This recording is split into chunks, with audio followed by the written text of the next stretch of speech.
Chapter 13. The Great Mobilization. There are many things we do not know about the future. But one thing we do know is that business as usual will not continue for much longer. Massive change is inevitable. Will the change come because we move quickly to restructure the economy, or because we fail to act and civilization begins to unravel? Saving civilization will take a massive mobilization, and at wartime speed. The closest analogy is the belated US mobilization during World War II. But unlike that chapter in history, in which one country totally restructured its economy, the Plan B mobilization requires decisive action on a global scale. On the climate front, official attention has now shifted to negotiating a post-Kyoto protocol to reduce carbon emissions. But that will take years. We need to act now. There is simply not time for years of negotiations, and then more years for ratification of another international agreement. It is time for individual countries to take initiatives on their own. Prime Minister Helen Clark of New Zealand is leading the way. In late 2007 she announced that New Zealand will boost the renewable share of its electricity from 70%, mostly hydro and geothermal, to 90% by 2025. The country plans to cut per capita carbon emissions from transport in half by 2040. Beyond this, New Zealand plans to expand its forested area by some 250,000 hectares by 2020, ultimately sequestering roughly 1 million tons of carbon per year. Additional initiatives will be announced in coming months. The challenge, Clark says, is to dare to aspire to be carbon neutral. We know from our analysis of global warming, from the accelerating deterioration of the economy's ecological supports, and from our projections of future resource use in China, that the Western economic model, the fossil fuel-based, automobile-centered, throwaway economy will not last much longer. We need to build a new economy, one that will be powered by renewable sources of energy, that will have a diversified transport system, and that will reuse and recycle everything. We can describe this new economy in some detail. The question is how to get from here to there before time runs out. Can we reach the political tipping points that will enable us to cut carbon emissions, before we reach the ecological tipping points, where the melting of the Himalayan glaciers becomes irreversible? Will we be able to halt the deforestation of the Amazon before it dries out, becomes vulnerable to fire, and turns into wasteland? What if, for example, 3 years from now scientists announced that we have waited too long to cut carbon emissions, and that the melting of the Greenland ice sheet is irreversible? How would the realization that we are responsible for a coming 7-meter, 23-foot, rise in sea level and hundreds of millions of refugees from rising seas affect us? How would it affect our sense of self, our sense of who we are? It could trigger a fracturing of society along generational lines, like the more familiar fracturing of societies along racial, religious, and ethnic lines. How will we respond to our children when they ask, "How could you do this to us? How could you leave us facing such chaos?" These are questions we need to be thinking about now, because if we fail to act quickly enough, these are precisely the questions we will be asked.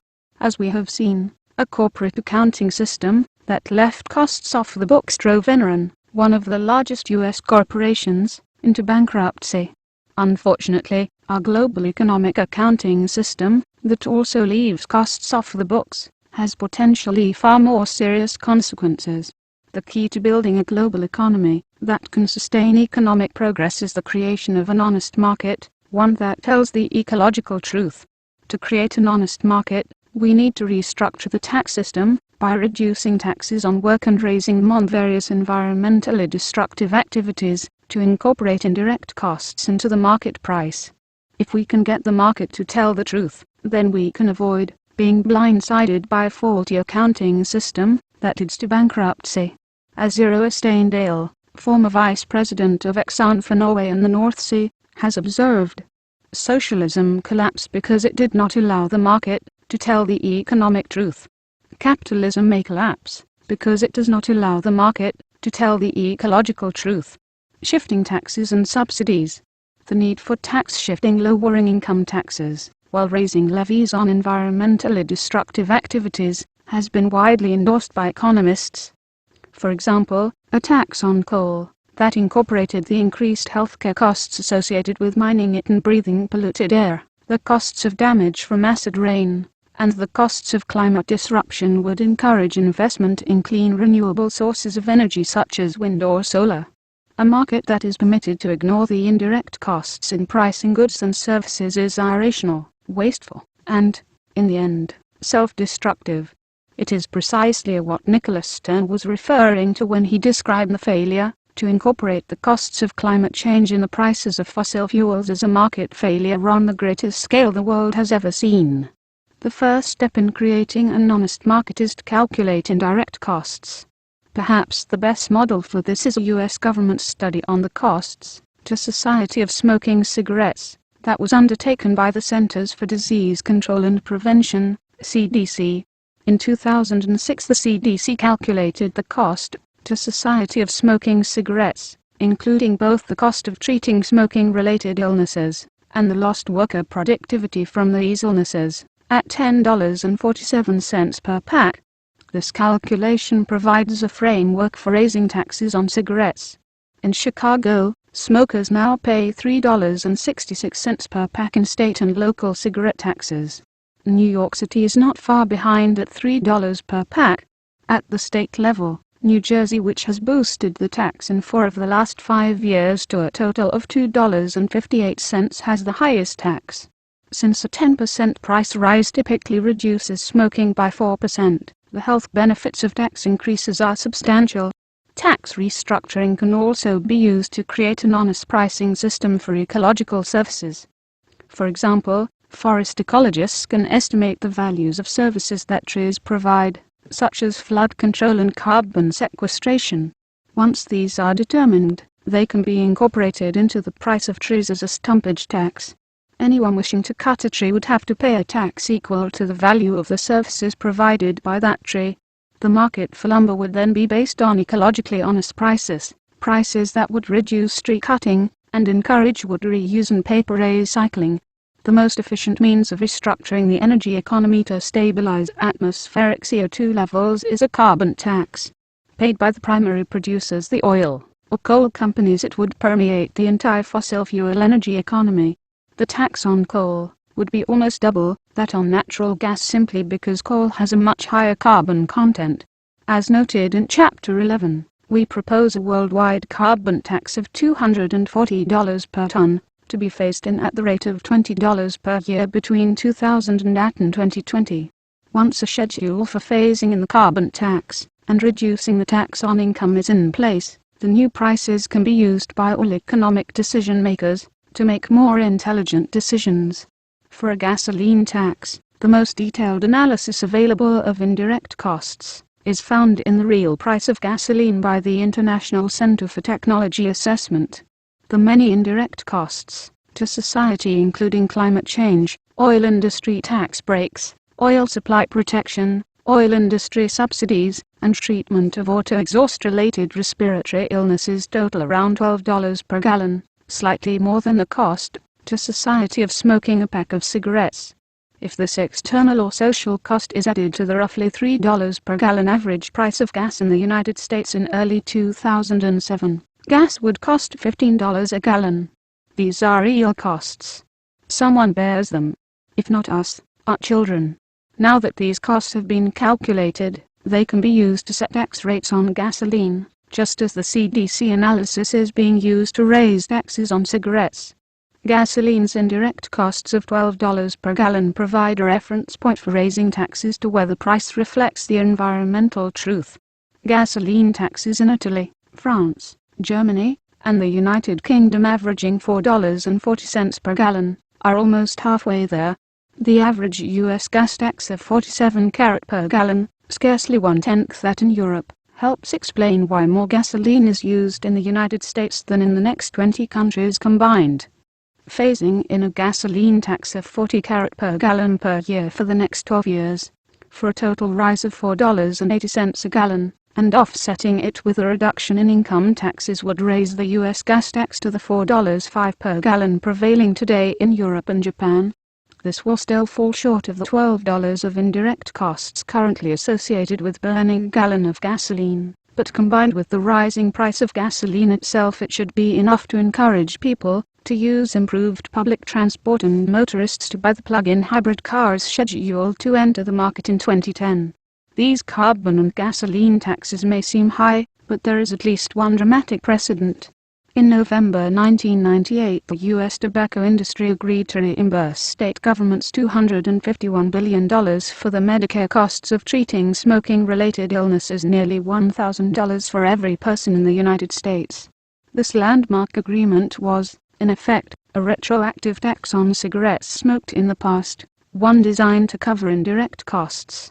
To pay this enormous bill, companies raised cigarette prices, bringing them closer to their true costs, and further discouraging smoking. A carbon tax of $240 per ton of carbon by 2020 may seem steep, but it is not. If gasoline taxes in Europe, which were designed to generate revenue and to discourage excessive dependence on imported oil, were thought of as a carbon tax, the $4.40 per gallon would translate into a carbon tax of $1,815 per ton. This is a staggering number, one that goes far beyond any carbon emission tax or cap-and-trade carbon price proposals to date. It suggests that the official discussions of carbon prices in the range of $15 to $50 a ton are clearly on the modest end of the possible range of prices. The high gasoline taxes in Europe have contributed to an oil-efficient economy and to far greater investment in high-quality public transportation over the decades, making it less vulnerable to supply disruptions. Tax shifting is not new in Europe. A 4-year plan adopted in Germany in 1999 systematically shifted taxes from labor to energy. By 2003, this plan had reduced annual CO2 emissions by 20 million tons and helped to create approximately 250,000 additional jobs. It had also accelerated growth in the renewable energy sector, creating some 64,000 jobs by 2006 in the wind industry alone, a number that is projected to rise to 103,000 by 2010. Between 2001 and 2006, Sweden shifted an estimated $2 billion of taxes from income to environmentally destructive activities. Much of this shift of $500 or so per household was levied on road transport, including hikes in vehicle and fuel taxes. Electricity is also picking up part of the shift.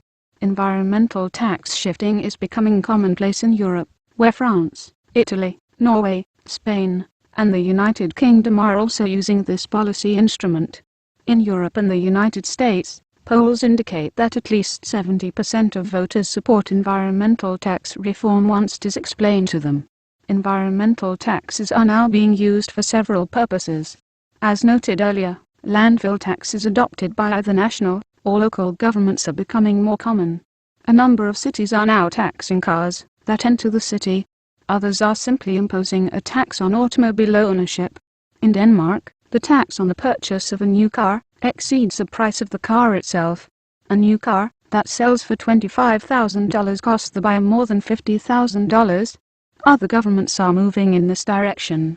New York Times reporter Howard French writes that Shanghai, which is being suffocated by automobiles, has raised the fees for car registrations every year since 2000, doubling over that time to about $4,600 per vehicle, more than twice the city's per capita income.